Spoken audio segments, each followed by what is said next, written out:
Ano guys? Yung nag-hello baby. Ano? Kasi Hello. sinong baby? June, diretso sa dog bite center. Napapaliguan kaya siya? Ano? Feeling ko naman hindi siya napapabayaan kasi mataba pa rin siya. Diba? Ang kapal kasi ng coat niyan eh. Well, ano siya? Gusto mo makilala si Lassie? Nagmamating na siya. Uti na siya. Yan na. Kung napapabayaan. Pero makapal kasi. Shedding siya ngayon. Shedding yan, shedding. Shedding season nila. Shedding yan. Umaangat yung mga balahibo kapag shedding. Kaya kapag nagaganyan ka aso sa ganitong economy. Hindi, pag nasanay din talaga sila. Hindi po, Na sobrang ano, kapal ng na-adapt coat. din sila. Double coated po kasi sila.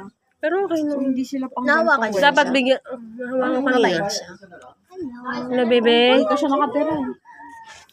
Dapat siya may yellow. naman. Yellow. Dapat nalalagyan siya ng yellow. Sana sinusuklay nila to. Kasi pag di nila yung sinuklay, magmamating. Sayang, nasa na kaya may-ari nito? Puro kumuha ng husky, tapos hindi kinaya yung maintenance kasi yung sobra. mga yun eh. Oo.